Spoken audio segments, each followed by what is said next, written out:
Defenceless Soul.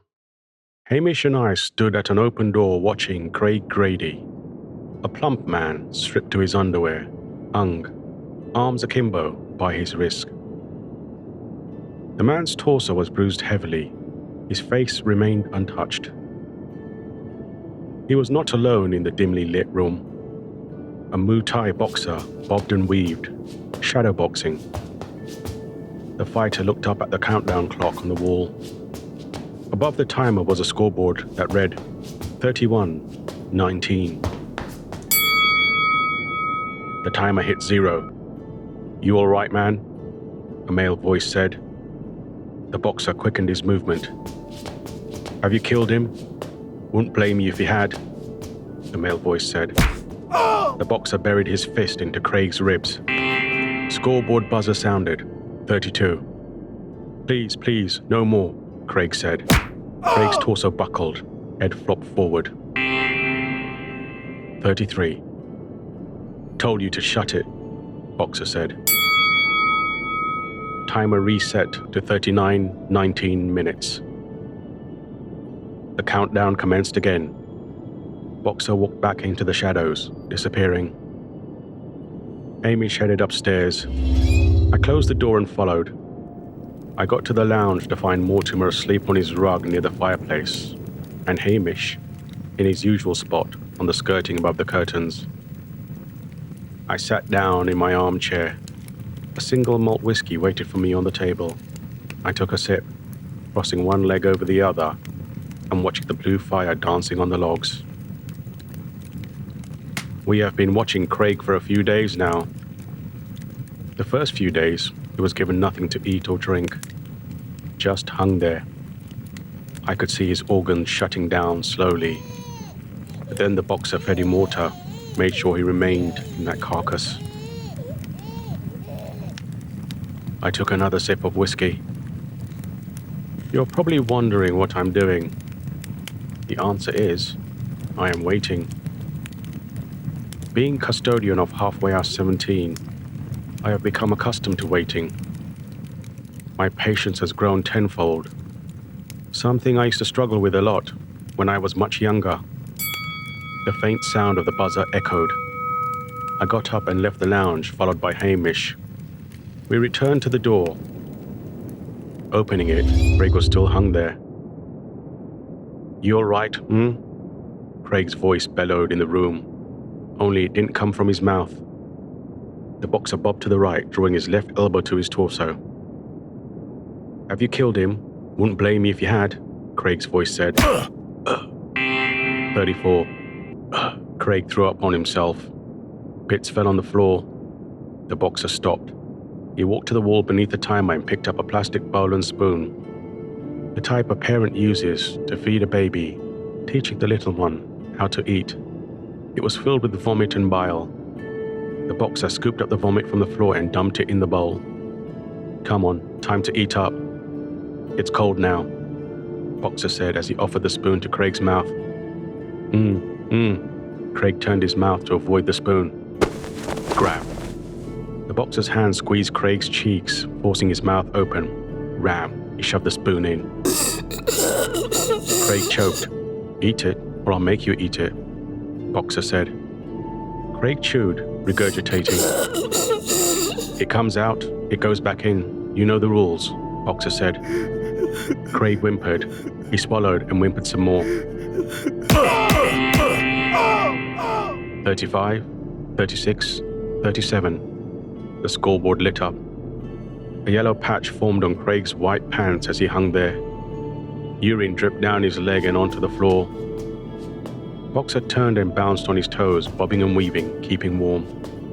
"What the hell are you waiting for? Get him! Get him!" a woman's voice screamed in the room.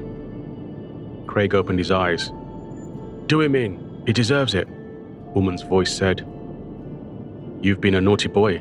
Should douse him in bleach," Craig's voice said. Boxer buried his fist into Craig's right ribs. 38. Boxer walked into the shadows. Craig breathed heavily. Boxer came out of the shadows holding a plastic bucket. With one swing, he drenched Craig.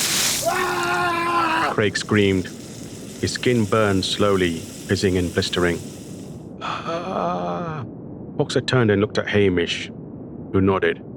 Boxer jumped, raising his knee as he rotated. His extended chin cut through Craig's torso. 39-19. Craig hung limp. Blood seeped out of his rectum, sliding down his leg. I looked at Hamish, who nodded. Closing the door, we walked to the next door and opened it. Inside, the room was identical to Craig's. Only a plump woman hung there, stripped to her pants. A female Muay Thai boxer shoved a plastic spoon into the woman's mouth. Pulling it out, she held her mouth shut, forcing the woman to swallow. The woman whimpered.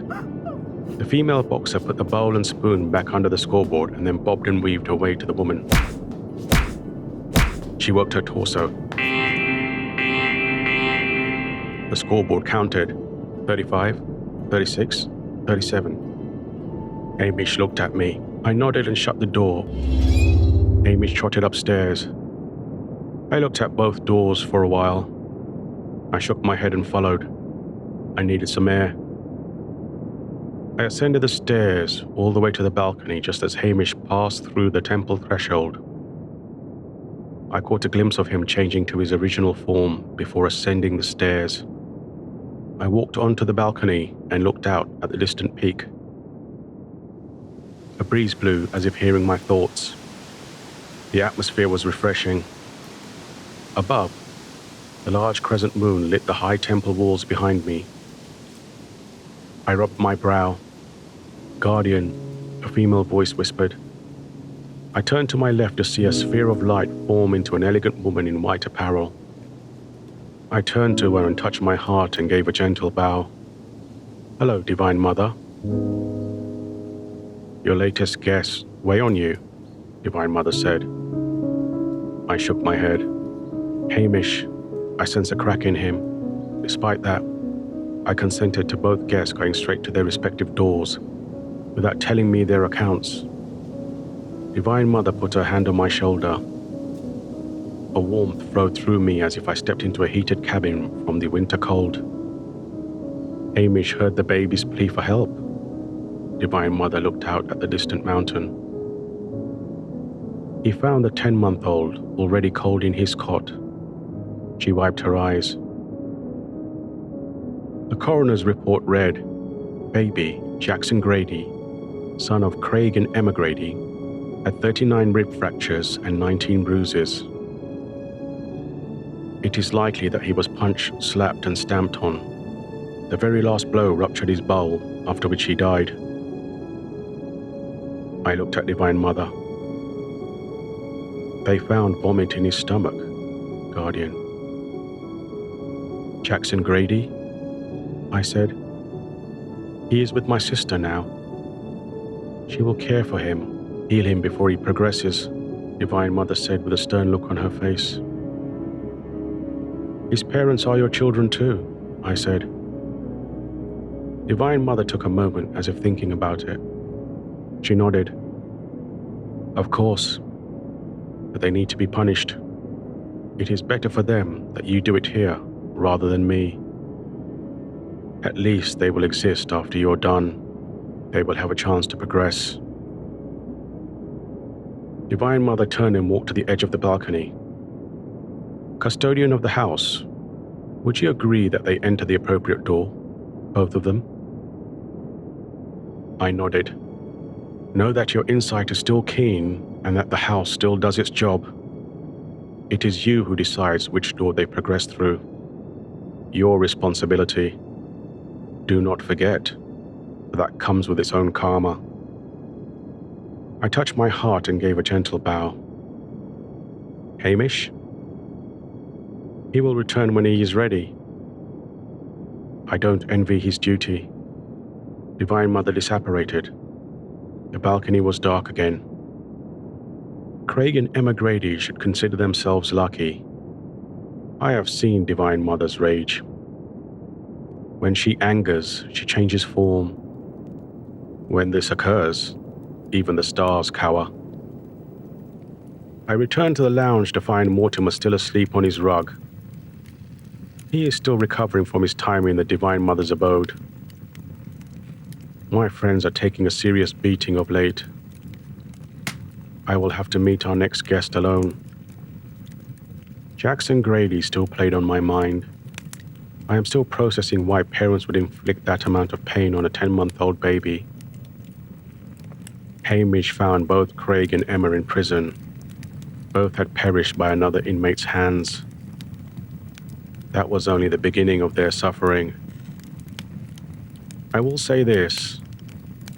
If you are of a character that is unable to control their urges, thereby hurt a defenseless soul, Hamish will find you too and bring you to my halfway house. When he does, I'll introduce you to a few Muay Thai fighters who could do with a punching bag to work out with. This will occur again, again, again, until you have balanced the books. Here, in my home, you will be the defenseless soul. Be mindful of your actions and how they affect others. Until then, see you next Sunday at 11. Don't die in your sleep. Godspeed.